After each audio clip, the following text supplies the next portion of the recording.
Hello, Assalamu alaikum, and welcome back to Indie Random Studio, episode 39 of our community rooftop garden series. Do subscribe to our channel and like the video as you go. आज की इस episode 39 के अंदर हम लोग मार्च 2025 20 मार्च 2025 की आपको updates दिखाएंगे कि हमने गार्डन के अंदर क्या क्या किया था और क्या क्या चीज़ हम लोगों ने की थी। वैसे बेसिकली तो मार्च के महीने में जहाँ तक मुझे याद है हमने गार्डन को तैयार कर रहे थे आने वाली बहार के लिए। तो गुलाब, उसके अलावा हमने टमाटर लगाए हुए थे, टमाटर काफ़ी निकलना शुरू हो गए थे। हमने इसके अलावा लहसुन और अदरक प्लांट करने की कोशिश की थी, जिसमें से जो लहसुन है वो तो क्या कहते हैं बहुत अच्छा सा प्लांट हो गया था, लेकिन अदरक हम सही से प्लांट नहीं कर सके थे। तो यही सब कुछ आपको इस एपिसोड में दिखने को मिलेगा। तो चैनल को सब्सक्राइब कर लें और वीडियो को एंड तक ज़रूर देखिएगा। अच्छा, लाहौर के अंदर जो मार्च का महीना होता है ना, वैसे तो मार्च बहार का महीना है पौधों के लिए ओवरऑल ही बहुत ज़्यादा इम्पोर्टेंट होता है, लेकिन स्पेसिफिकली मैं अगर इस गार्डन की बात करूं तो मार्च के महीना इज़ वेरी क्रिटिकल, क्योंकि नए पौधों के लिए अब टेम्परेचर आइडियल होता है। ना ज़्यादा गर्मी होती है ना ज़्यादा ठंड होती है, और ये आइडियल मौसम होता है किसी भी किस्म के पौधे के फूटने के लिए या उसके फ्लावर करने के लिए। लेकिन इसमें हमें ख़याल इस बात का रखना है कि हम लोग डायरेक्ट मार्च के अंदर तैयारी ना शुरू करें फूल लगाने की। हमें उससे पहले जो है क्या कहते हैं थोड़ी सी चीज़ें करनी पड़ती हैं, जैसे छटाई। अगर आपने गुलाब लगाया हुआ है तो उसकी छटाई करनी है। और हम लोगों का इधर जो रोज़ का हम लोगों ने गुलाब की झाड़ लगाई हुई है वो काफ़ी ज़्यादा कटने वाली हुई है। तो इंशाल्लाह नेक्स्ट एपिसोड में आपको उसकी भी अपडेट देंगे कि कैसे हमने वो काटी। लेकिन फ़िलहाल पौधों की गोडी करना, पौधों की गोडी करने के अलावा मेक श्योर करना कि सर्दियों के बाद प्लांट के अंदर कोई ज़्यादा डैमेज तो नहीं हुआ है। जो पुराने पत्ते, शाखें, चीज़ें हैं वो आहिस्ता आहिस्ता आप लोग निकाल दें। पौधे को उतनी कटिंग के ऊपर ले आएँ कि जहाँ पे वो कोई अननेसेसरी क्या कहते हैं अपना ज़ोर, अपनी जान नहीं लगा रहा। देखें, जब हमने ज़मीन पे पौधे लगाए होते हैं तो उनकी कोई मतलब इस तरह की हमें ख़्याल रखने की ज़रूरत नहीं पड़ती, लेकिन गमलों में ख़ास तौर पे, क्योंकि क्यारी और गमले छत पे वो भी बहुत ज़्यादा एक्सट्रीम टेम्परेचर्स बर्दाश्त करते हैं। तो हमें इस चीज़ का ख़ास ध्यान रखना पड़ता है रूफ़ टॉप गार्डन्स में कि आप अपने पौधे को उतनी ही क्योंकि उसके पास ग्रोइंग के लिए जगह कम है, ग्रोथ के लिए, जड़ों के लिए स्पेशली जगह कम है, तो उतनी ही वो प्रोडक्शन करे। बेलें हैं तो बेलों को भी बहुत ज़्यादा छांट लें, पौधों को ओवरऑल छांट लें। लोग नॉर्मली रियलाइज़ नहीं करते, लेकिन ये बात बिल्कुल सही है कि जो रूफ़टॉप गार्डन्स होते हैं, स्पेशली अगर वो दूसरी मंजिल से ऊपर हैं, जैसे हमारा गार्डन है तीसरी मंजिल पे है, तो यार गमलों के अंदर लिमिटेड मिट्टी होती है और थोड़ी सी भी धूप अगर पड़े ना घंटा डेढ़, तो गमले ऐसे खुश्क होते हैं, ऐसे खुश्क होते हैं कि वो बिल्कुल पौधा झुलसाने वाली हालत कंडीशन में आ जाता है। और मार्च के महीने में भी काफ़ी धूप आना शुरू हो जाती है, मतलब सूरज के अंदर जो तपिश है ना वो बढ़ जाती है, और तीसरे फ्लोर पे होने की वजह से मिट्टी भी बहुत जल्दी एब्जॉर्ब कर लेती है पानी, और जनरली जो पौधों को बार बार पानी देना पड़ता है।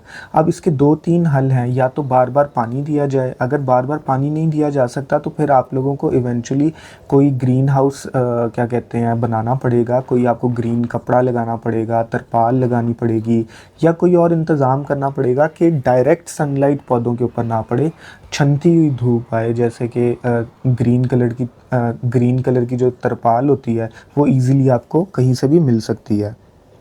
अभी चूँकि मार्च का महीना है और अभी धूप बर्दाश्त कर सकते हैं पौधे, तो मैंने फ़िलहाल अभी छत के ऊपर पौधे रीअरेंज नहीं किए हैं, लेकिन ये हम लोगों की पाइपलाइन में है कि ग्रीन कलर का कपड़ा ला के रख लिया गया है। जैसे ही अप्रैल मई स्टार्ट होगा तो मई के स्टार्ट होते ही हम लोग ग्रीन कलर की जो तरपाल है वो लगा देंगे, और पूरी छत से जो गमले हैं, जो छोटे गमले हैं, स्पेशली क्यारियाँ नहीं हैं, उनको उठा के और ग्रीन हाउस के अंदर ले आएंगे ताकि पौधे झुलसाएं ना गर्मी में। गार्डन की इस बिल्कुल एज वाली साइड के ऊपर हम लोगों ने कुछ एलोवेराज लगाए हैं, स्नेक प्लांट्स लगाए हैं, कैक्टस लगाए हैं, और उसके अलावा हमने सदाबहार के कुछ फूल लगाए हैं। तो ये इवेंचुअली अभी इस मौसम में चलना शुरू हो जाएंगे और बहुत ज़्यादा मतलब अपने खुश वाली कंडीशन में, हैप्पी वाली कंडीशन में हैं। साथ के साथ इनकी सफाई करते रहना बहुत ज़्यादा ज़रूरी होता है कि कोई एक्स्ट्रा वीड्स हैं या कुछ भी है, कोई जड़ें बन रही हैं या पौधे निकल रहे हैं जंगली, तो उनको आप साथ के साथ साफ़ करते रहें। स्पेशली ये चीज़ करना कैक्टस में बहुत ज़्यादा ज़रूरी है, क्योंकि कैक्टस की रूट्स होती हैं थोड़ी सी डीप, और ऊपर ऊपर की मिट्टी के ऊपर ना जो इन्वेजिव स्पीसीज़ होती हैं वो आके बसेरा कर लेती हैं, तो उनको साथ के साथ निकालते रहना। जंगली घास अगर उग रही है तो उसको खींचना, ये सारी चीज़ें साथ के साथ करते रहना बहुत ज़रूरी है, ताकि आपका गार्डन जो है वो बिल्कुल फ्रेश लुक में रहे। And then again it goes without saying कि जो गार्डनिंग है और इस तरह की हेल्दी एक्टिविटी है वो आपकी मेंटल हेल्थ कितनी ज़्यादा इम्प्रूव करती है।